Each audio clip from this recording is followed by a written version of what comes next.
Invasión israelí a Gaza. Como hemos venido informando a lo largo de estos meses, que invitamos a ver al consultar nuestras fuentes, desde el regreso de Netanyahu al poder se observa una crisis política permanente en Israel, especialmente por su intento de reformar la legislación para impedir que las causas por corrupción contra su persona terminen perjudicándolo, situación que ha generado múltiples protestas tanto sociales como entre distintos órganos de gobierno. En este marco, el pasado 7 de octubre, Hamas ataca por sorpresa a Israel en lo que constituye el mayor pógromo de judíos desde la Segunda Guerra Mundial. Más de 1.200 víctimas entre muertos, heridos y rehenes, desde bebés a ancianos. Israel tiene la necesidad y obligación de garantizar su seguridad, por lo que su respuesta no se hizo esperar, dando inicio a una campaña con el objeto de destruir Hamas, lo que implica el bloqueo y reocupación de Gaza. Un pógromo que, hasta ahora, ha estado causando más de 30.000 víctimas entre muertos y heridos y la hambruna de aproximadamente 2 millones de palestinos. Según estimaciones de Israel, Hamas movilizaba menos de 20.000 combatientes, incluyendo adolescentes. Hasta ahora afirma haber eliminado entre 10.000 y 12.000 de esos combatientes, por lo que más de 30.000 víctimas registradas implican que, cuanto menos 2/3 de las mismas son civiles, desde bebés, niños hasta ancianos, incluyendo trabajadores de organizaciones humanitarias. Más palestinos muertos que si se sumaran todos los conflictos anteriores que se han dado en Gaza. Un pógromo ha dado paso a otro pógromo, lo cual ha generado todo tipo de reacciones en la sociedad internacional. Varios países, comenzando por Sudáfrica, han denunciado que la acción de Israel califica como genocidio.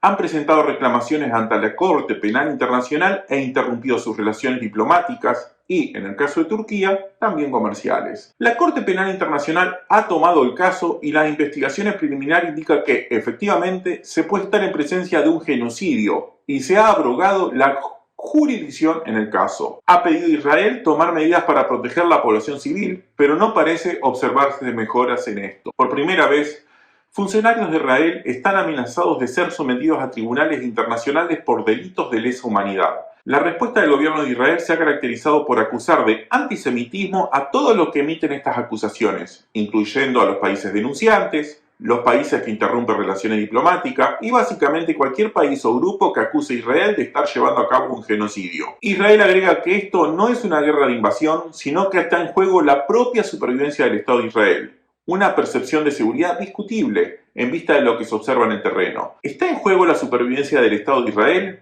No se observan evidencias de ello. En todo caso, Israel está demostrando sobradas capacidades de garantizar su seguridad, ocupando cada vez más territorios en Gaza y rechazando cualquier ataque que se hubiese producido contra el país. Ningún país árabe ha optado por invadir Israel. Egipto ha buscado ser mediadores en este conflicto. Se solidarizan con la causa palestina, pero simultáneamente colaboran con el gobierno israelí para mantener las fronteras cerradas y, ante todo, rechaza cualquier idea de abrir la frontera para que los palestinos se refugien en Egipto. Para el gobierno de Egipto, algo así aparejaría profunda inestabilidad política dentro de su propio país. Qatar, principal apoyo financiero de Hamas y refugio de sus principales líderes, ha realizado junto a Egipto grandes esfuerzos de mediación, pero sin resultados destacables, más allá de una breve tregua a mediados de diciembre del 2023. Los hutíes de Yemen, apoyados por Irán, han bloqueado el Mar Rojo para presionar a Israel sin resultados destacables. Estados Unidos y sus aliados han puesto en práctica la operación Guardianes de la Prosperidad para reabrir el Mar Rojo, aunque tampoco tienen resultados destacables. El comercio mundial continúa fluyendo normalmente por otras rutas internacionales. Irán e Israel, por primera vez en la historia, se enfrentaron directamente en lo que hemos llamado diálogos de misiles, y tal como analizamos en su momento, parece que efectivamente escalaron a la desescalada. En todo caso, como advirtieron ciudadanos palestinos, nada de estas tensiones entre Israel e Irán contribuirán a mejorar la situación en Gaza y, evidentemente, no ha mejorado. En la propia Palestina, tanto Hamas como la Autoridad de Liberación de Palestina han estado trabajando en organizar un gobierno de unidad nacional efectivo. Aunque se habla poco, la diplomacia de China parece tener mucho que ver en este diálogo, ya que ambas delegaciones han estado reunidas en aquel país. Mientras tanto, el principal aliado de Israel es también su principal condicionante: Estados Unidos. Los propios israelíes se debaten entre quienes dan por hecho que ese apoyo es incondicional, sin importar lo que haga Israel en Gaza, por un lado, y aquellos que piensan que ese apoyo no es automático ni gratuito y no es bueno distanciarse de ese país, Por otro lado, difícil saber quién tiene la razón. Estados Unidos se muestra en una posición ambivalente, llevado en una dirección que no parece ser de su interés, pero tampoco sabe cómo detenerlo. Por un lado, realiza un esperado apoyo indiscutible a Israel, incluyendo el envío de armas y financiamiento. El presidente Biden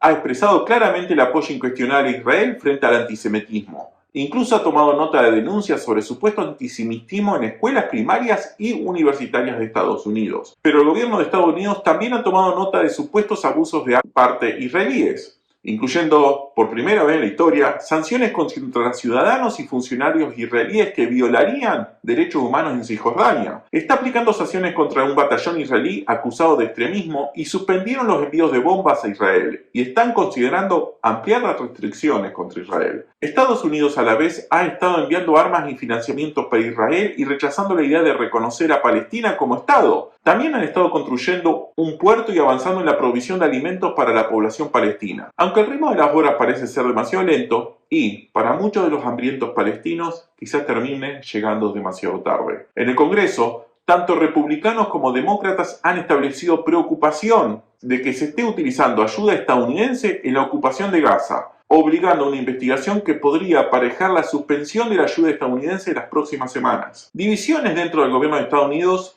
porque también la sociedad está dividida. Aunque mayormente a favor de apoyar a Israel sin cuestionamientos, también han surgido movimientos de protesta de jóvenes estudiantes pro-Palestina que tomaron los campus a lo largo y ancho de Estados Unidos. Después de varias semanas, las autoridades universitarias pidieron intervención a la policía para desalojar los campus. Ahora, las protestas comenzaron a replicarse en las universidades europeas. Una posición difícil para la administración Biden. Según las encuestas, Biden está ligeramente por debajo de Trump y parte del electorado se encuentra justamente entre jóvenes, universitarios y profesionales. La respuesta de Netanyahu ante estas restricciones de la comunidad internacional es que, si es necesario, Israel continuará solo. ¿Es sostenible esta apuesta a todo o nada del gobierno de Israel? Por lo pronto, parece que sí. Más allá de los dilemas estadounidenses y la condena internacional, nada ha contribuido a detener la ofensiva israelí en Gaza. Parece, según analistas israelíes, que el gobierno de Netanyahu encuentra en esta acción bélica un camino a su supervivencia política. Cabe preguntarse entonces, ¿qué pasará en las próximas semanas cuando Israel termine de ocupar toda Gaza? ¿Darán paso a una costosa operación de ocupación permanente? ¿Y qué motivos encontrará el gobierno de Netanyahu para callar las críticas internas y mantenerse en el poder después de eso? Por lo pronto, el mayor pogromo de todos los pogromos del siglo XXI no tiene perspectivas de detenerse. Barda Analítica. Sí. Una de las preguntas que nos hacemos acá es: el gobierno de Netanyahu hace horas reclama que si es necesario seguiremos solos.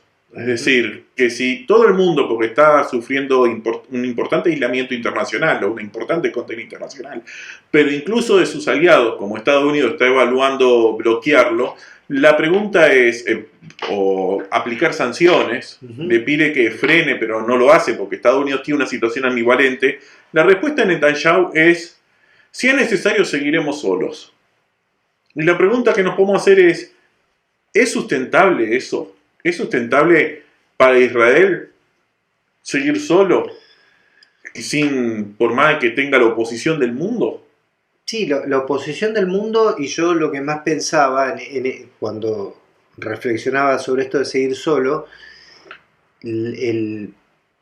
la oposición que puede llegar a generar la actitud de Netanyahu en Medio Oriente mismo, ¿sí? Es decir, Irán, Siria, Líbano, los países vecinos que rodean a Israel, que parecieran estar muy, muy preocupados de que esto tenga una salida. Sí, a mí me parece un ejercicio de soberbia pensar que ni siquiera sin Estados Unidos es posible que se maneje. O están muy confiados de que va a estar siempre permanente la mano, el apoyo de Estados Unidos. O hay un ejercicio de soberbia, porque Estados Unidos hace un ejercicio muy fuerte de financiamiento, un armamento. Estados Unidos aparentemente no está incómodo de que, a veces uno se imagina, Estados Unidos es la superpotencia y sus aliados obedecen. Pero acá parece que el rol se invierte a veces. Como que Israel va marcando la agenda y Estados Unidos va atrás, incluso en contra de sus propios intereses. Claro. Bueno, acá también otra cosa que está sobrevolando es Netanyahu parece que no tiene otro elemento más para sostenerse en su lugar, ¿sí? Como primer ministro que la excusa de la guerra, ¿sí?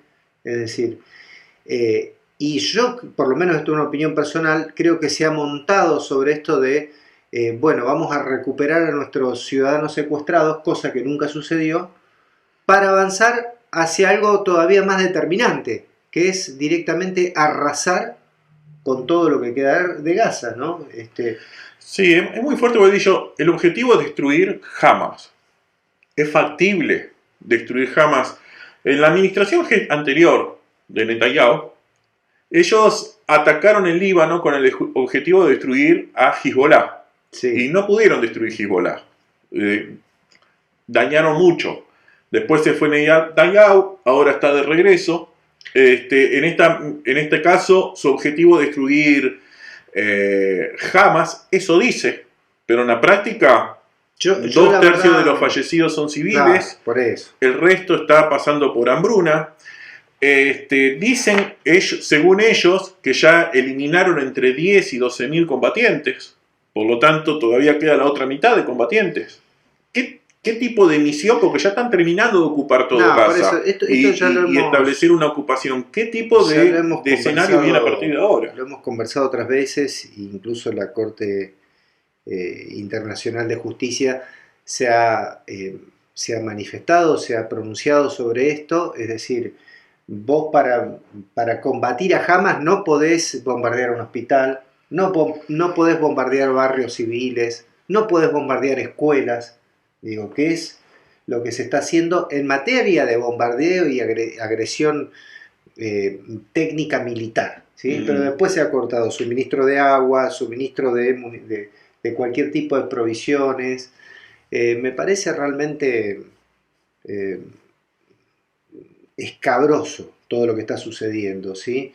Si uno revisa las cifras de bajas en todo lo que va del conflicto, que podríamos extenderlo desde 1948 hasta el presente, en estos, ¿cuántos son? 5 o 6 meses han muerto más personas que en 70 años de guerra. Sí, ¿sí? Normalmente cuando uno ve este conflicto de los últimos 60, 70 años, generalmente dice más de lo mismo, más continuar, pero la verdad que está siendo un conflicto con varias novedades. Claro. La novedad de la matanza de judíos, la novedad de la enorme matanza de palestinos, 2 podromos, ambos rompiendo récord en los últimos 70 años, la novedad de Irán atacando directamente a Israel. Yo entiendo la ruptura de récord, no estoy de acuerdo con que sean 2 podromos. Ahí yo tengo una pequeña... Y sí, porque uno podrá decir, bueno, desde la Segunda Guerra Mundial al presente es la mayor cantidad de muertos judíos. Sí, es cierto, digo, pero la respuesta a eso me parece realmente espeluznante en materia de... Pero vos estás diciendo que alguno de estos no es pódromo. Y mira, algún día tendríamos que hacer, lo vamos a hacer porque este es un tema, un conflicto que no va a terminar, lamentablemente no va a terminar ahora, o por lo menos parece no tener viso. Si uno tuviera que tomar más o menos el conteo de víctimas, el conteo de cifras oficiales de población palestina entre población segregada, entre población que ha tenido que emigrar, víctimas, supera ampliamente las 30.000 víctimas en estos últimos meses, ¿sí? ¿La cantidad tiene que ver con la definición? La cantidad tiene que ver con, para mí tiene que ver con la definición asimetría. Generalmente se sabe. No, para mí tiene que ver con la simetría de las dos parcialidades que se enfrentan acá, ¿sí? Yo creo que la definición tiene que ver con, no tiene que ver con cantidades. Creo que hay un debate si ahí en Israel en este momento está poniendo en práctica en Gaza un genocidio, ¿no? Que parece que sí. Claro. hay intelectuales dentro de Israel. Pedro Brigger estaba citando justamente, hay artículos en los diarios israelitas donde dice estamos cometiendo un genocidio. Sí, sí. Así que hay cierto consenso, exceptuando en algunos sectores, cierto consenso de que esto no está bien, no está funcionando es decir, bien. uno podría decir que el Hamas e incluso Hezbollah han cometido actos de violencia repudiables y execrables desde ya, o sea, no estoy justificando eso. Digo, pero no tenemos un genocidio y como respuesta otro genocidio, ¿sí? Eso sí que no, para mí no. No, pero No existe. sí creo que lo que sucedió el 7 de octubre entra en la definición de Podromos, porque lo que trató de llevar a cabo Hamas llevó con la mayor espectacularidad posible, porque hasta ellos mismos iban grabando y transmitiendo las acciones, es matar gente que estaba del otro lado del muro por el simple hecho de estar. Había gente en festividades, Sí. había gente de distintas edades, había gente que estaba haciendo actividades a favor del pueblo palestino y ellos encontraban festividades y mataban en forma indiscriminada a todo el que se iban encontrando. Pero a ver, entonces entra en la definición de Podromo. ¿No han ocurrido agresiones de ese tipo desde el Estado de Israel? Con esta magnitud no, pero por ejemplo... De miles de muertos, supongamos desde el 2008. En el 2008 empezaron de vuelta el recrudecimiento de los actos, nuevamente... Digo, ¿Israel no cometió campañas bélicas en estos últimos 20 años donde hayan matado 2.000 palestinos, 1.000 palestinos civiles? Por eso yo ahí es donde no es una cuestión de número, sino que si uno se pone a analizar en conjunto todo lo que viene sucediendo, no es la primera vez que Israel avanza de una forma muy severa contra civiles, infraestructura, la arquitectura del país, matanzas de personas inocentes y también matanza de ¿cómo se llama?, de organizaciones terroristas. ¿Sí? Es decir, insisto, no es una cuestión de números. Entonces, una vez que ocurre del otro lado, y bueno, sí, es repudiable, pero también es lógico que si vos durante 10, 15, 20, 30, 70 años venís realizando un hostigamiento permanente sobre toda una población, sobre un país, en algún momento va a existir una respuesta. Digo, no la estoy justificando, estoy diciendo que Bueno, ahora estamos en el presente. En el presente sí tenemos de un lado 1.200, del otro lado claro, más de 30.000. Hay una desproporción de 10 a 1. Ambos están causando muerte de civil, causaron unos antes, otros después, muerte de civiles indiscriminados. Sí. Pero en el caso de Israel, que es los últimos 7 meses, no queda muy claro cómo sigue la historia. Otra cosa interesante que mencionabas en el informe es la resistencia que empieza a generar esto en las universidades, ¿no? En Estados Unidos. Genera muchas resistencias en campus, en la Universidad de Europa actualmente, en muchísimas universidades de Estados Unidos, y como decíamos en el informe, que es muy interesante, parte del electorado del Partido Demócrata que vota a Biden se encuentra aquí. Claro. Las encuestas indican que quizás Trump tiene, aunque otro día dedicaremos a hablar las elecciones en Estados Unidos, pero quizás Trump en este preciso instante tiene una ligera ventaja, quizás de 2 puntos, de ventaja frente a Biden, que no significa que esto que va a salir ganador, ni significa que el resultado está definido. Entre los votantes de Biden se encuentran los jóvenes universitarios, justamente los que están en estas protestas pro-Palestina. Y te pregunto, ¿estos jóvenes universitarios podrían optar por, de repente, votar a Trump? Los analistas consideran que eso es poco probable, pero sí pueden abstenerse de ir a votar. Ajá. No van a votar, claro, que es lo mismo que ser funcional al rival, ¿no es cierto? Claro. Planteás igual una cosa interesante que pienso ahora. Las noticias hablan de más protestas pro-palestinas y hay otra noticia que hablan de protestas antisemitas.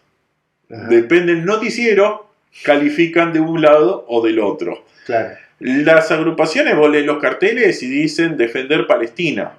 No hay ningún tipo de expresión anti-Israel, sino de proteger a la población y cosas así.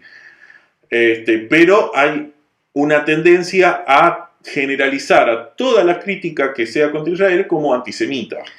Y hay algunos medios que potencian eso, ¿no es cierto? Eso también es preocupante porque estamos hablando de un pueblo, el pueblo de Israel, que fue víctima del Holocausto, del mayor genocidio moderno.